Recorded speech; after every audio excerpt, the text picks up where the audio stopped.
hit you, it's just like it's padded. No, they made me No, take they off won't. my... All right, let's start. So we're going over the enemies of the heart, going over 4 emotions: guilt, anger, greed, jealousy. But we're going to do some overview first, like I talked about. All right. How's your heart? I will read and then we'll go clockwise. Clockwise. All right. Life can be hard on your heart. Wow, what a sentence, huh? Mm-hmm. The world is full of outside influences that have the power to disrupt the rhythms of your heart. Most are subtle. Over time, you develop habits that slowly erode your heart's sensitivity. The inevitable pain and disappointments of life have caused you to set up walls around your heart. Much of this is understandable. In short, your heart gets out of sync with the rhythm it was created to maintain. Oh, that's a really interesting statement, huh? Your heart gets out of sync with the rhythm it was created to maintain. Oh, that's very interesting, huh? I don't know why I didn't catch that when I was putting this together. Okay, so your heart is supposed to go do do, right? It's supposed to do this, but then like imagine if greed goes in there, or jealousy gets in there, or greed gets in there. Imagine like how fast or slower, Or out of rhythm. okay, or out of rhythm, and that would be no bueno for your heart, right? And that's when you get like a heart attack. All right. Oh, okay. Those things that disrupt the rhythms of the invisible heart linger. If left alone, some will linger for a lifetime. After a while, we come to accept these disruptors as part of us, part of our personality. And so we catch ourselves saying, that's just the way I am. But you weren't always that way. So let me ask you, how are things with your heart? Hey man, this was like it got serious real quick. When I was reading the book, I didn't feel like it was that serious, but I don't know why. Since we're doing it together, it's like, woo, got serious real quick. So basically, you guys get the idea so far, right? Things happen in life, and because of that, that affects us not only physically, but that also affects us in our hearts. And because of that, there's certain things that we do because of our past. Right? Now, William. Chances are, you've never stopped to consider your heart. Why should you? There are meals to fix, calls to return, interviews to prepare for, and bills to pay. If at the end of the day someone asks, how are things? You can smile and sigh and say, fine. But this is a different question. It's a more It's a more important. It's a more important. All right, tell me to change that, okay? It's Okay. more important. Magito? Can you, Yeah, you have the next point. I did. It's just lagging. Perhaps the major reason we rarely stop to monitor our hearts is that we never encourage. As children, we are taught instead of to monitor our behaviors, we were taught to behave. well, If we behave properly, good things happen regardless to what was going on in our hearts. My parents believed in Spanking. and beating me up. Okay, So I modified my behavior to avoid pain, and I've been doing that ever since and never again. so you guys see, okay, so there's 2 reasons the author gives, and maybe there's more. One of the reasons, what's the first one? In paragraph 3. To monitor. Paragraph 3. Paragraph 3, why is it that we don't monitor our heart? What's going on inside our heart? we Too got many other stuff. things. We just got a lot of stuff to do, man. Many other things. Take care of our heart. Come on, we got a lot of stuff to do. Okay? And then the part 2 is going to be what? We were taught not to look at our heart, but look at our behavior, actions. Yeah. Okay? So it doesn't matter if you don't like it, or if you're feeling depressed or sad or jealous, whatever, just behave well on the outside. That's all that matters. It doesn't matter you don't want to be at church or whatever. Just sit down, be quiet, put on a smile on your face, kind of a deal. Right? Behave well. I don't care what's going on inside. I don't care if you're depressed. I don't care if you're sad. Just behave well. Let's continue on. Unseen things. But it's not just the avoidance of pain that drives us. Good behavior can be rewarding. As a professional pastor, I'm paid to be good. So I have learned to modify my words and behavior so as not to damage my reputation and my career. Even no doubt done the same thing. Whatever your job, there are some things you just won't do. Not because you don't want to, but because of the professional ramifications. I'll bet that there are some people you pretend to like because it's beneficial to you. And all of that is fine and necessary. Okay, so this is the third reason. So again, let's review it again. What's the first reason? Monitor your heart. We don't. Why do we not monitor our hearts? Yeah, why not Too much things to do. We got a lot of things to do. Number 2, Too much thing. We just focus on behavior. okay, we were taught, don't worry about the inside. So as long as you're good on the outside, as long as you smile, it's good. And on top of that, there's a positive reinforcement that talks about, right, people reward you. It doesn't matter how you feel inside, as long as you put on a smile on your face, as long as you're nice, there's a lot of benefits that come. So of course, you're taught to continue to do that behavior without necessarily looking at your heart. broken inside. So even if you're broken inside, doesn't matter, because as long as you look good on the outside, Yeah. if you're put together on the outside, Yeah. then everything is all games. Yeah. Okay. Next one. But all this pretending can be problematic because pretending allows you to ignore the true condition of your heart. As long as you say the right thing and do the right thing, you're tempted to believe that all is well. That's what your childhood experience tells you. There's a problem. Do you agree with that? That if you don't, let's talk about that. Do you guys think there is a problem? Like as long as I'm making people happy, like do I really need to look at the heart of like how I'm doing really inside me, how I'm feeling? As long as I look good outside, I'm happy, I act happy, isn't that enough? There's a problem. Nobody says like that's okay. Okay, then what could be the problem, or what are some problems that could happen? Can you elaborate a little bit more? What do you mean by identity? Because you're pretty much pretending so that you don't have any problems with it and conflict. When there actually is conflict, Okay. you're just kind of pretending that it's not there. So, but what's wrong with that? What would It doesn't address the heart. what's wrong with that? The problem is still there, and it's going to instead. But as long as I can ignore it, But even though you ignore it, Okay. it still seeps inside.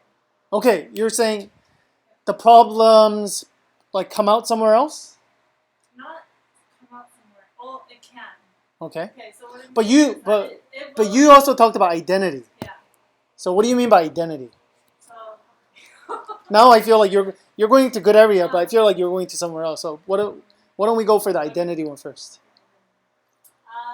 Identity is because you might not want to pretend or act in a certain way, but then you want to be accepted to other people. Okay. So then you have to be this nice person.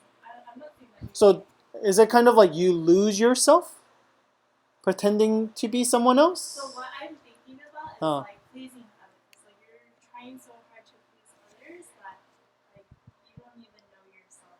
Okay, so you lose your identity because you're trying to make other people happier. What do you guys think? What are any other problems not tending to the heart? That's not my problem.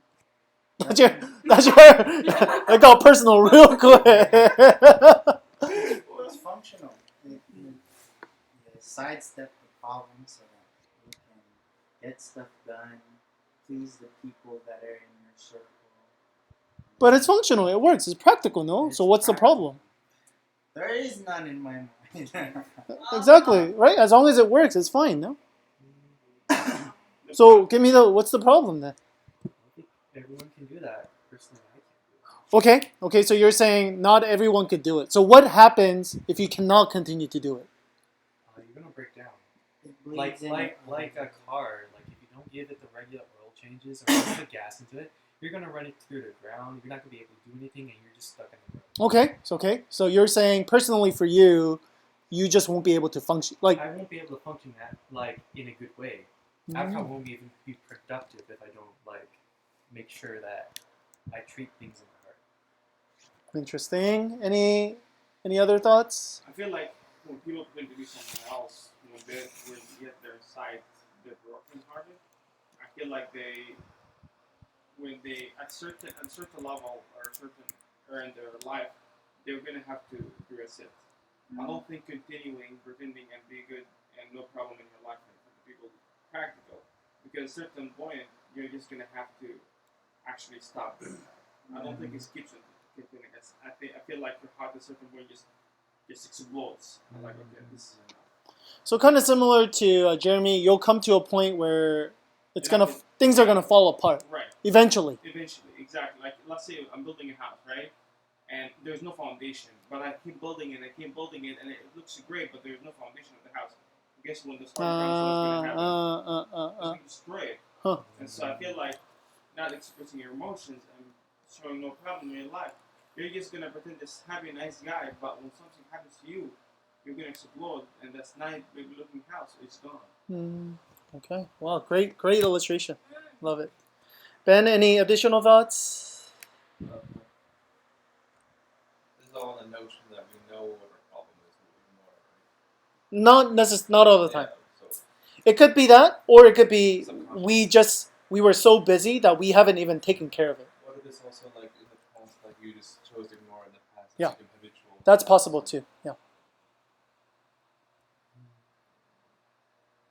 It's easy to say to fix a problem if you see it. Hard to say to fix it when you can't see it. I know, right? Um, So is it what kind of problems will occur if you don't, if you don't take care of it? there's more pain, more suffering. More pain and more suffering later? Yeah, in the long term. If you don't, I don't know, I think of that as kind of identity as well. As you're saying, like, Similar, yeah. being true to yourself, being true to your heart, you're gonna find your identity. But if you're not doing that, you don't find your identity, and that might cause more negative feelings. More negative things. Right. All right, let's see what the author says, yeah? Eventually, your heart, the real you inside, will outpace your attempt to monitor and modify everything you say and do. Is that anything what you guys said? We'll talk about it. The unresolved issues stirring around undetected in your heart will eventually work their way to the surface. So, exactly what some of you guys mentioned. Specifically, they'll seep into your actions, your character, and your relationships. So basically what it's saying is something's broken inside, it's going to leak. It's going to leak somehow. Okay? If your heart continues to go unmonitored, whatever thing is growing in there will worsen to the point that you're no longer able to contain it with carefully managed words or behaviors. So how's your heart? So that means sometimes because of this, people tend to, because they try to pretend to be very like no problem in their life, look happy, but they're broken inside, and so their way out is either drugs or alcohol. It could be those things, but it could also be like in your actions and your character. The things you say, the way you relate to other people, the way you treat other people, your character, these things will all be affected. Yeah. So you can fake it for a long time, but there will be a point. Maybe you just got too stressed. Okay, like you can't hide it forever. It's in there, so it's gonna leak somehow.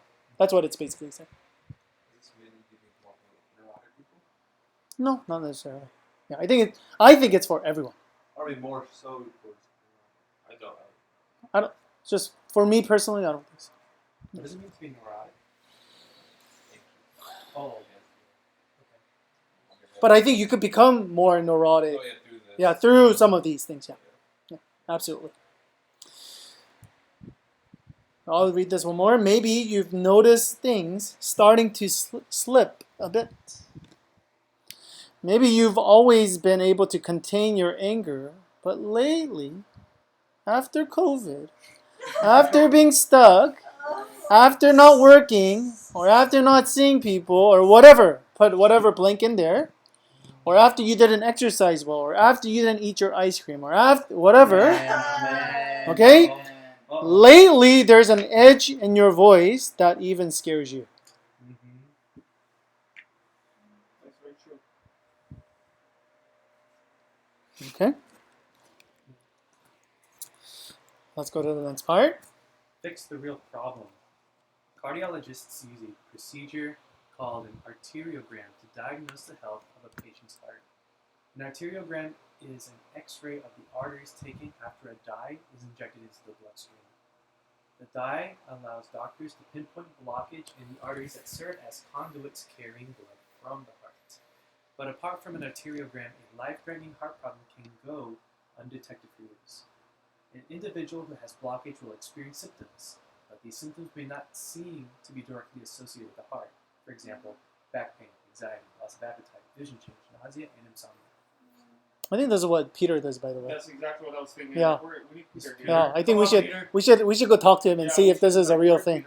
at. So you guys got the idea of the arteriogram, right? Arteriogram. Yeah, you guys got that, right? Yeah. Okay. So they send the dye in there, X-ray to see where's the blockage. That's so smart. But I thought it was really interesting, right? You might have a blockage in your heart, but look at all the symptoms, Heart's that sensitive. right? But what I'm saying is, like, most people would not say, like, if you have a back pain, like, oh, I have a heart problem. Oh, true. Oh, Does that make sense? circulation. Right? Or if I had some vision, I wouldn't say, oh, my heart, it's my heart. Does that make It's my sense? problem. Okay, so do you guys know where we're going next? Yeah. All right. We make it there. Let's see where we're going next. Okay. An arteriogram. I know what to go. I can. I mean, Oh, you already read it? yeah. Right, Okay. right. All of these symptoms that can be and often are treated as isolated issues unrelated to the health of the heart. And the right medication can take the edge off most of these symptoms. The problem, of course, is that treating the symptoms masks the real problem. Worse, it delays treatment of the problem, thus leaving the problem to worsen. Okay. Any of you guys have a personal example of this? Like you thought it was this problem, and so you like dealt with it, but it was actually another problem. Any of you guys have that? Yes. I have a work example. Okay. but It's super like okay. Technical? Yeah, super. Then okay, next. I was going to try to simplify it. So okay, so we have a process. Imagine this box. You put in things into it, and then you get like these really cool results. So it's like a blender. So imagine that this blender is like working for so long, and then all of a sudden there's like it starts spewing this weird stuff. And so for me, I'm like, okay, there must be something wrong with the blender Right. because it's spewing this weird stuff. So I have to go in, and what I mean by the blender, there's a lot of code and there's a lot of moving pieces. I have to basically go into the system, look at all the different gears and all that kind of stuff, and I would do that for maybe a couple of weeks. And I'm thinking, it has to be here. It's this part right here. Lo and behold, when we look at this blender and it's spewing all this junk, the reason why it's spewing junk is because I'm putting junk into it. And I'm like, okay, it wasn't the blender. The blender is doing its job. Wow. I'm actually putting a lot of like bad stuff into it. So you're gonna get crap out. If you Yeah. put crap in, you get crap out. Exactly. Ah. You are what you eat. Yeah, just people spoiled by the. Anybody else has an example of? Yeah, so diet. Oh no, not that's his example. Any other example? I'm not right. There's one time like I was at work and then typically I'll get to them in a good mood due to like coffee. But then these 2 days I wasn't in a good mood at all and I was very on edge and all that was going on. And I thought it was my workout or just not enough sleep, but I realized it's just me drinking diet soda. So you thought it was coffee? No, I thought coffee or caffeine Uh-huh. would boost my mood. Okay, okay. So I thought that's not it. And then just one day I drank Dr. Pepper, and I had Dr. Pepper, and it has caffeine. So I thought to myself, oh, that's going to make me feel better. Uh-huh. And I realized that just made me feel really bad. So what was the issue? That was the issue, Dr. Pepper. Oh, Dr. Pepper. Yeah, there's just Are all the sugars maybe or something? there's no sugar. I have no Isn't idea. that in Dr. Pepper? Just something about Dr. Pepper. Something about doctor is not a real doctor. It's not a real doctor. No, he's not a Quack doctor. Low-key, I like Anyone it. else? You thought this was a problem, but it was actually not the Yes. problem. So Hey, my- say? Yeah. So my friend Oh. had a computer problem.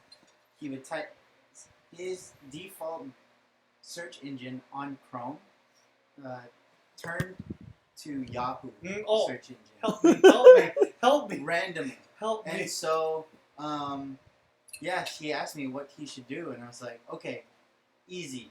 So make sure I want you to sync all your Chrome information, your bookmarks, your history, and all of that to your account. Okay, to your Google account. Okay, he synced it. Good. Now delete the entire Chrome application off your computer, and then re-download it, reinstall it. That should get it. Do it. It should revert back. So Google should be your search engine. A couple of weeks later, it worked. A couple of weeks later, he's like, it went back. And so I was like, okay, do some research on it. So, okay. He found out that it's a Chrome extension that he downloaded instead. So it was actually the Chrome extension That he kept had changing it. that kept changing his search engine from Google to Yahoo. Man, that's a Yahoo. I need help because literally I have that problem. So just Did you just delete listen all your to him? extensions. listen. Just listen Delete to all it. your extensions. I know that. Sync all your. Can you say that again? Can you say? Can you repeat it one more two more Just times? delete all your extensions. All right. So you guys I know. need help. So you guys know how this works. All right. Let's keep going. Magito. Likewise, we're attempted to treat the ancillary systematic challenges that stem from an unhealthy heart while ignoring the deeper issues. Mm. But as it is in the case with the physical heart, eventually the root problem will become a real problem. And just as a heart attack has the potential to destroy your body, so crucial heart disease has the potential to destroy you and Squeeze. the life out of your most vulnerable, valuable relationships. Yeah. Okay. So you guys understand what it's saying, right? Imagine you have some heart problem, and because of that, anger keeps slipping out, or jealousy keeps slipping out, right? Then what happens? Then you're gonna have problems in your relationships. Right? So again, we gotta fix the real problem. So during this series, we're going to do some looking around. I'm going to do my best to expose your heart to the penetrating light of God's truth. Once the problem areas have been identified, the solutions are usually obvious. Actually, the solutions are quite simple. Interesting, huh? So it's gonna be very uncomfortable, because again, we're gonna be poking around some areas that we haven't, or we don't want to, or we're not used to poking around in. But also, we're gonna see that once you actually learn to poke around, there's a solution for it as well. So there's hope. So it's scary, but there's hope. All right.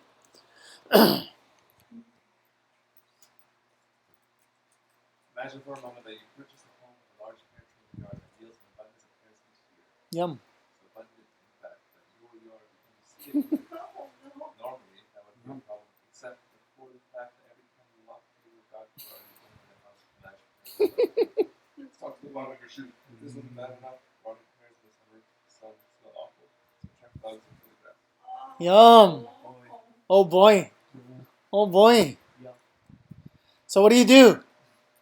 You make pear cake, Pear juice. pear rice, Pear pear juice, juice, Pear pear juice. Please it, Ryan. You all get a pear. Oh yeah, do you guys remember? Did you guys watch Forrest Gump?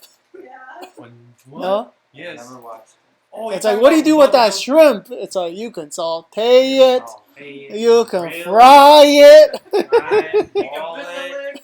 You can make pickle pie it. out of it, pickle it. All right. So what do? You can always grab a bucket, pick it up, and then that would solve your problem for a couple of weeks, but perhaps for a season. But come next spring, you'll be right back where you started. Chances are you would want to take more permanent approach. Yeah, makes sense, right? Yet the first approach is precisely the way we tend to tackle our heart problems. We keep picking up and apologizing for our insensitive words and our inappropriate behaviors. We swear to ourselves and maybe to the people around us that we'll never act that way again. Then we repeat our mistake. Does that make sense? Okay, so you get angry. You're like, oh, I'm sorry. Okay, I got angry. I won't do it again. Same thing. I'm sorry, I did it again. Okay, or you get really, really jealous. So you say some passive aggressive stuff. Like, she ain't that pretty. Okay, or things like that. It's like, he cheated. Alright? And that's why he got that promotion. Okay, so we say these kind of things. Again, we're like, oh, I'm sorry, I won't do it again. Okay, but again, it doesn't work because why? There's a problem here. So you got to deal with the problem here, not just the exterior stuff. Just like the pear. If you just get rid of the pear, what's going to happen? More coming. It's more common. Same thing with us. If we just take care of the behavioral stuff, what's the problem? The anger that's within you, greed that is within you, guilt that is within you, it's going to somehow come out in different ways.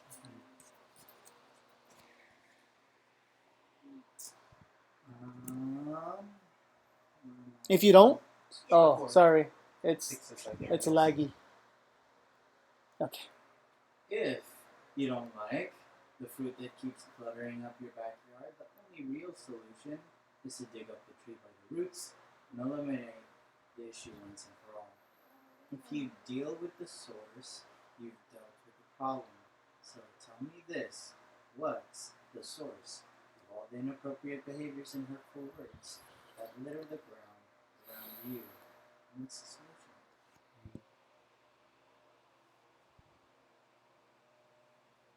Humanity. And then suicide.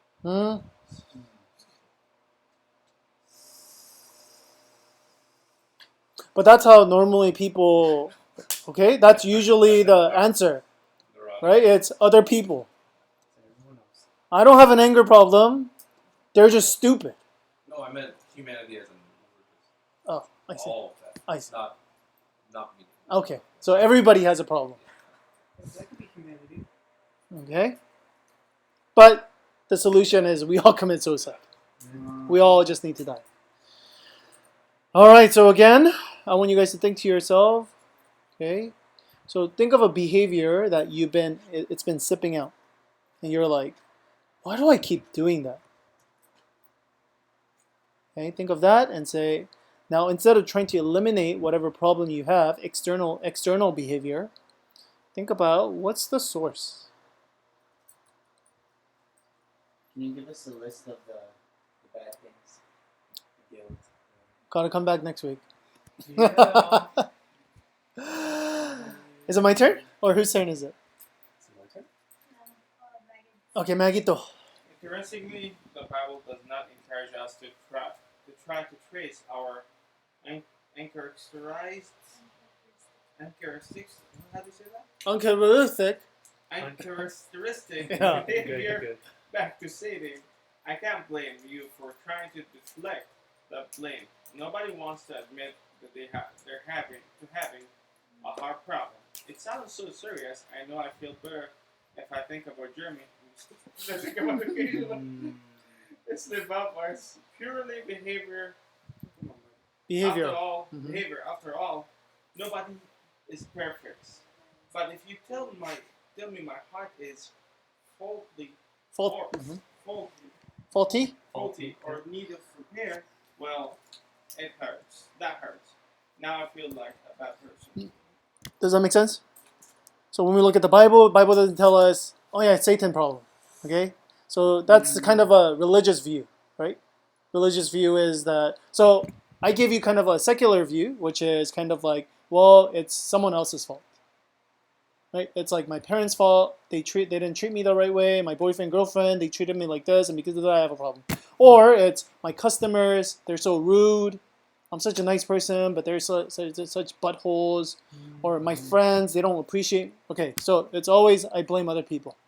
All right. Or the religious view, the same thing, right? We blame someone else. Well, God made me this way. I don't understand why He did this to me. Or Satan. Right? Satan's tempting me. These kind of things. But again, All of this is reflecting, we're all deflecting what? Ourselves. Right? We don't want to say, maybe I have a problem. Okay? Because no one likes to say, I have a problem. No one likes to admit that, right? And so because of that, we don't like to do it. And that's also another reason why we don't deal with the heart. We rather just blame somebody else. But Right. we can't keep on blaming someone because it's what is how we see things and how we Yeah. reflect it in ourselves. Exactly. I don't think it's necessarily my dad. The problem because the way I'm behaving today, that doesn't make sense to me. Of course, you are affected by it, though. Absolutely. Yeah. Wise, yes. Yeah. Emotional And wise, also experiences, because of your Experience-wise, experiences. Yeah. But I can't tell my dad you're 100% the fault because I am Ex- who yeah. I am today. Yeah. That's not fair. Yeah.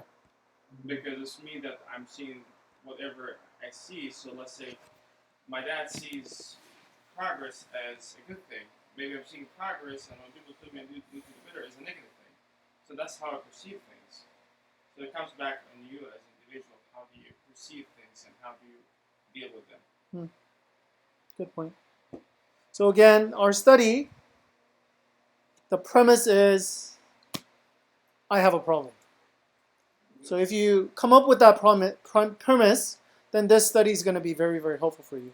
But if you come in with a premise, well, I have this problem because I grew up this way, or I have this problem because of my friend, then this is not going to be very helpful. Okay, let's continue. I worked with high school students, and I can't remember all the times I counseled parents whose kids had gotten into some kind of trouble. Inevitably, parents would say something like, "He's a good kid. He just got into a little trouble." Wrong. He's a cute kid. He's a talented kid, but he's not a good kid.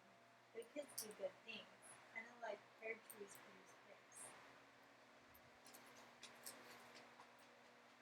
Next. The reality was their child's heart was fouled up. Every one of these kids had a heart problem, not just a behavior problem. And the parents who recognized the root problem and responded accordingly will always reward the improvement in their child's behavior. The parents who wouldn't allow themselves to face the painful truth found themselves dealing with the same kinds of issues over and over. Okay, so it's the same idea, right? If you don't admit that there's a problem, you have a heart problem, then you're never going to deal with the heart issue, right? Let's continue on, but there is a solution. We need to change from the inside out.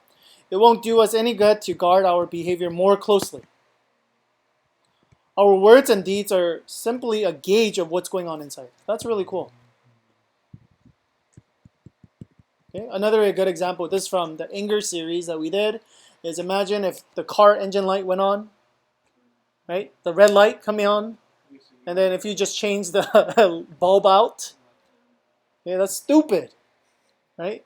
Because the bulb isn't, right? The problem, it's just a gauge to tell you have an engine problem. Something's wrong with your car. Same thing, right? All right. So again, what are we going to do? We're going to deal with the real issue, with the core stuff. All right. This is the last line. Trust the process. If you're kind of like me, the notion of God's still needing to do some work in your heart may cause a bit of inner tension. Perhaps you decided to follow Jesus, and like me, you may have assumed that once Jesus was in, everything was going to be great, right? But somewhere along the way, each of us is forced to face the painful truth that all is not well. So we tried different things and prayed harder, and yet we continue to see disturbing signs that our hearts aren't really new. What's up with that? Okay. So the basic idea is, I'm a Christian, so therefore I shouldn't be making these mistakes, or I shouldn't be sinning. Okay, now you guys might say, I don't believe that. But so think about this. Okay, when was the last time you felt guilty coming to God in prayer? All the time, okay? So what does that mean? That means, again, you have some expectation. You think, oh, if I got closer to God, I have to behave in a certain way, or I have to do certain things. And if I don't do that, then God doesn't like me, or God is disapproved of me. These kind of things. Does that make sense? So this thought is actually very deep, I think, with a lot of Christians. Right? It's like once I became a Christian, shouldn't I see like behavioral changes?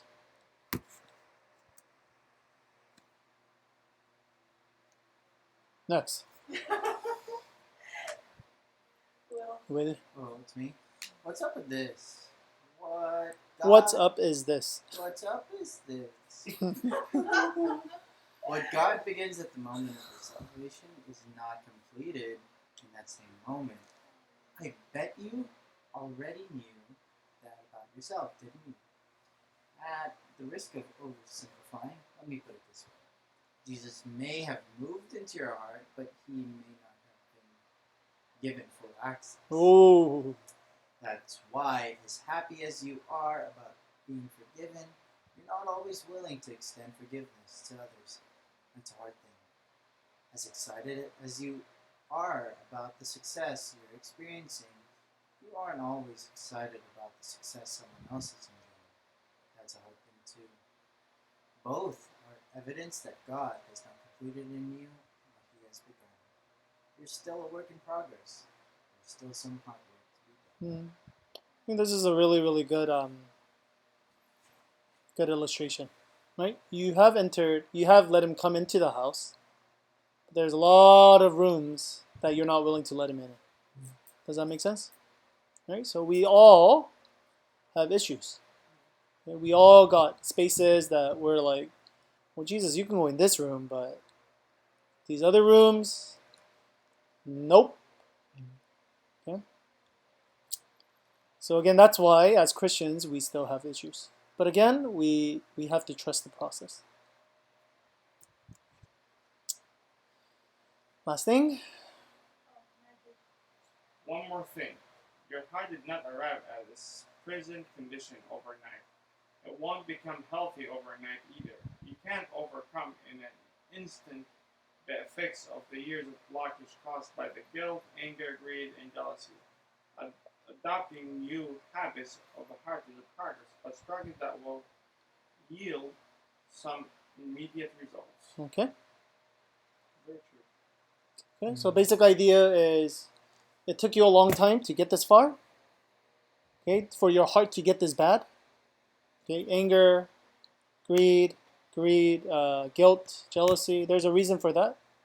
So again, it's going to take some time to chip away at those hardened things as well. Kind of like diet, right? There's a reason why you got fat. There's a reason why you lost your muscles. So it's going to take time.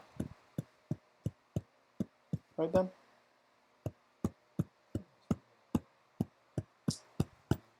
All right. Any questions or thoughts? We will continue next week. Bum, bum, bum. All right. Let's do some review questions. Okay. Number one, what are the 2 reasons? Actually, he gave 3. What are the 3 reasons why we don't monitor our hearts? What? There is rewards. There are rewards for good behavior. Okay, so there's rewards for... They tell us we have good behavior, not healthy behavior. 3, What's the difference between 1 and 2? the difference is there's good rewards. There's rewards for good behavior. Number 2 is that the other. I don't Yeah, they're kind of the same thing. I Okay. think it would be more along the lines that behavior matters. It's the more important thing. And then also realizing that certain kinds of behavior, like good behavior, you can get rewards for it. So All there's right. an incentive. Number 3? 3 is. I don't know what was it. There is a third one. It was the first one mentioned. Yes, it was. We're all too busy. Yeah. We all got too many things to do. Number 2, why is it that we treat the symptom And not the root of the problem. and not root of the problem?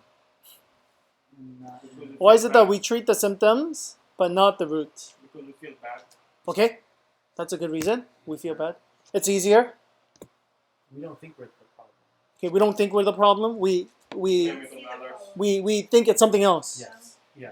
We've deflected. We put the problem somewhere else. Root of the problem, or even we just take care of the symptom. Okay, very good. Anything else that we talked about? Okay, I think 2 and 3 are similar. So let's go to 4. Why is it that our hearts don't change when Jesus comes into our heart? We don't let him use the bathroom. Oh, yeah. 'Cause we got a lot of crap in there. No. Huh? No. We got a lot of crap in there. So that's what happens. And it stinks. It stinks in there. Get that air freshener.